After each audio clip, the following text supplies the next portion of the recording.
I got a system, I won't burn out.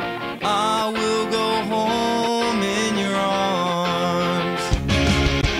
I got a feeling I'm breaking out. Meet me whenever he's gone. Lots of people want to sail. Alright. Well, Alright. we are here for the first edition of Edit This Out. Edit this out. The #1 podcast on the airwaves today. We are talking today about bullies. Yes. Bullies in your life. Metaphorical bullies. Times when you were a bully. And then later, maybe if we have time, bully comeuppance. Yeah. So, I guess, has anybody been a bully? I guess, because usually when you talk about bullies, you're the one being bullied. But has anybody here been the bully? Oh, absolutely. I was never physically threatening, but I made fun of a lot of people that didn't deserve it. Right. I was an emotional bully. Was this in junior high, high school? Now, past, basically my entire life. I've been mean to people that don't deserve it. Right. But no, mostly high school, yeah. Yeah. Junior high was the high point for me for being a bully. Well, I don't know. Junior high, I'd say, for being the bully toward other people and just kind of just being a general, jerk. Anything to make people laugh, and make myself feel better. Yeah, sure. It's where, you just kind of feel terrible about yourself, and you just kind of think, well, everyone else should feel this bad. Everyone else should experience this. Yeah. Feel my pain. Right.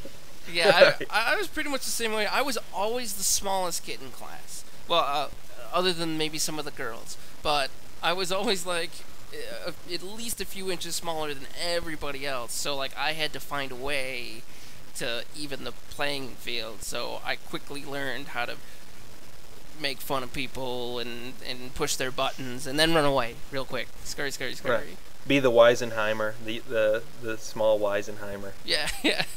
So, and it taught me a lot about the pecking order of things. I wasn't on the low end and I wasn't on the high end, but I definitely, I think I was in a good place because I could kind of float between the low end and the high end. Yeah, that's how I was.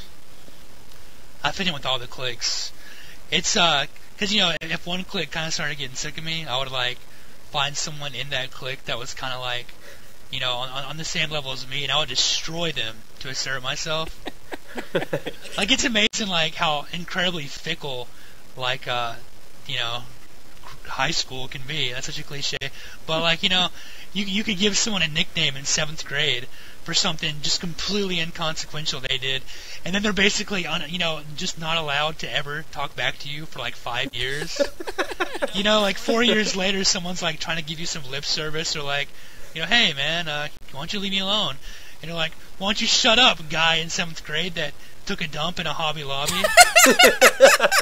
It's man, that's not an insult. That's perfectly natural to use the bathroom facilities at your local Hobby Lobby, but if you decide it's something to make fun of someone for, people are gonna dogpile on it.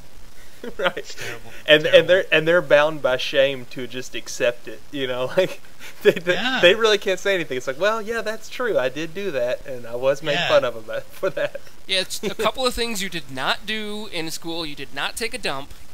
You just didn't do it. You didn't fart in class unless it was an all-guys school. If it was a mixed school, I mean, you farted, that was it. You're done. And you don't, of course, you don't pee on yourself. Because if you Wait, what school did you go to? I went to Shitty Bottom Heights. I was to say, we didn't all go to rich schools. Yeah. Well, I guess I don't know. That was and the other thing is you did not admit that you masturbated.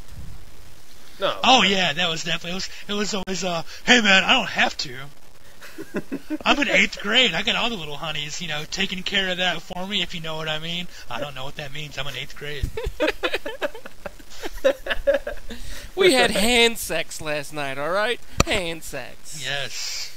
Yeah, if in junior high, if for some reason, if somebody even thought that you were caught masturbating, you were called a beater. Yeah, yeah.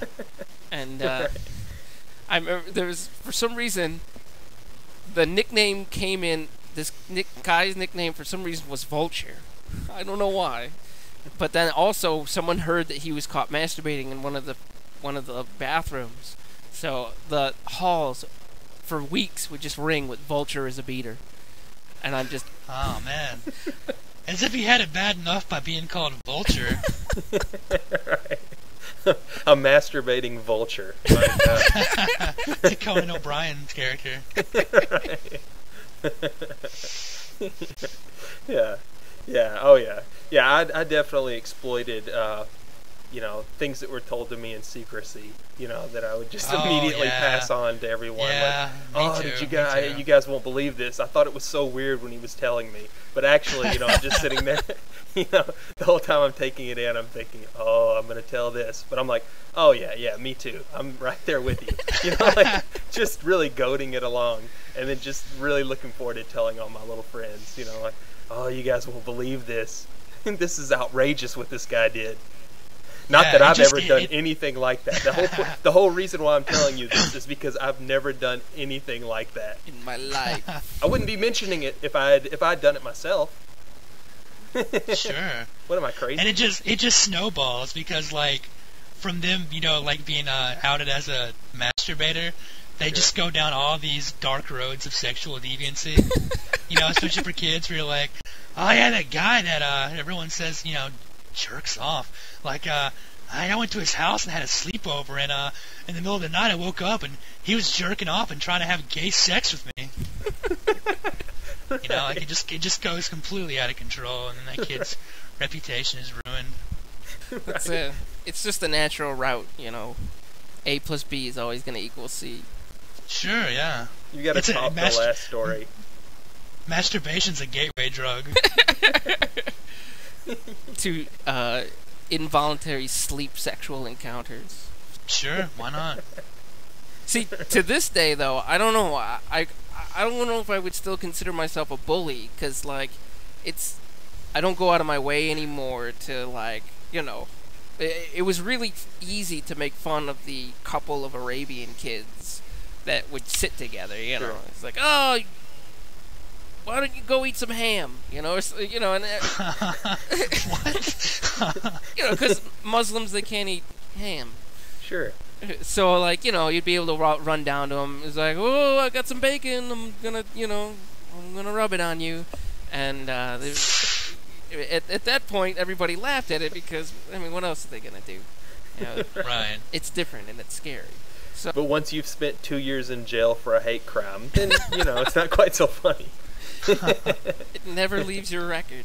But nowadays, I don't go out of my way to make fun of somebody. But if someone's gonna be a jerk to me, it all comes back. I got the Terminator view in my eyes, and it's just looking this person over for a receding hairline or a bad something bad, like shoes, anything that I can just pick this person apart with and just hope that they self-destruct and leave me alone, pretty much. Right. I think there's a certain side of me, or maybe people in general, of once you've kind of been a bully or been the person who's making wisecracks, making fun of everybody, when you stop doing that and someone starts kind of bullying you to a certain extent, you just kind of start feeling like, I've been doing the world a favor by not bullying people, and please don't make me, you really start being kind of self-congratulatory, just like, man, I've really tried hard to be nice to people, and this guy's gonna make me bring out my You're inner bring bully. out the demons in me. Yeah, I'm a snake ready to strike.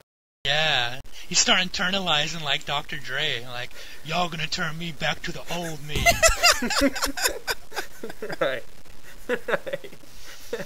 I get real smug about it. I'm like, little man, I could destroy you. You don't even Right. know, but I'm trying to be cool about it. Right. Actually, I'm never cool about anything. Like, if someone, like, makes any crack at me whatsoever, even if it's completely unfunny, like, I just get completely, disheveled, and, my face turns red and stuff. I can't handle it. Can't handle it. Right. Well, there does come a certain point where it's just, where somebody starts bullying, especially when you're an adult. You just kind of feel like, all right, there's no reason why anyone should be bullying me. Like no one should still be a bully once you pass a certain age. Like a couple of probably about a week ago, I was getting out of my car coming up to the apartment, and I hear somebody yell my name, and I kind of respond, and he says, "Hey, everybody says they know you, but I want to get to know you." I was like, all right. So I walk over, start talking to him. Well, then I find out he was this guy who bullied me. And I was probably in 5th or 6th grade. He was just one of the meanest. He was just really mean, like just really mean. And eventually he starts going to. He eventually just reveals himself just to be a grown-up bully. Basically just someone who's still a bully and still just trying to, just kind of prove how great of a person he is and how little Alpha you are. male. Right. And it made it worse too because there was a girl standing nearby, so the whole thing was just an audition on his part to show how cool he wasn't. He eventually just started, asking questions and then looking for little chinks in the armor, to kind of put me down. And eventually I revealed that my wife's name was Candy, and he goes, "Oh, that's an interesting name, man. No disrespect. Oh. And I was like, all right, well, no problem. And then eventually it comes up and he starts going, "Oh, that would be a pretty good name for dancing on the pole there, man."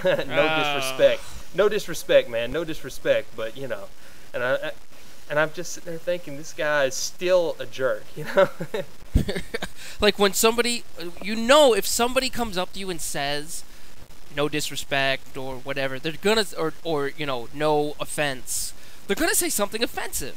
Right. Oh yeah, absolutely.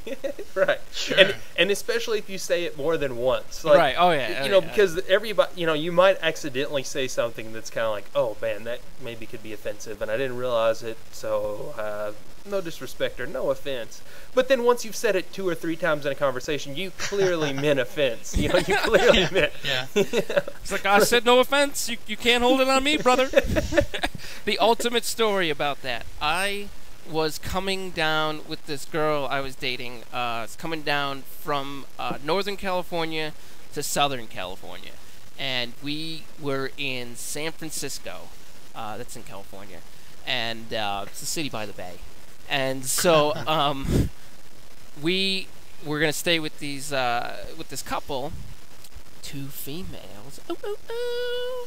And they hadn't gotten home from work yet, so we had her cat with us. We had to leave the cat in the car. And I mean, as of right now, San Francisco is the worst experience I've ever had. I can't stand the city because of the experience I had there. Wow. So we left the cat in the car because we wanted to go around and, it's kind of waste time and stuff like that. So we're walking down the street, and these 2 urban youths started coming our way, straight out of Oakland. And the Oaktown. The Oaktown, yeah, from the Bay Area and back down. So they hone in on my girl, and I see this, and I'm like, oh, jeez, this is not gonna be good. And they're like, oh, dog, no offense, but your lady is stacked. What? And it would have almost been better if they wouldn't have even said no offense. If they would have just said, "Hey man, your lady is stacked." Just totally matter of factly. It probably would have somehow been better. It's almost like saying, "Yo man, I ain't gonna cut you," and then just slicing you across the gut. Right.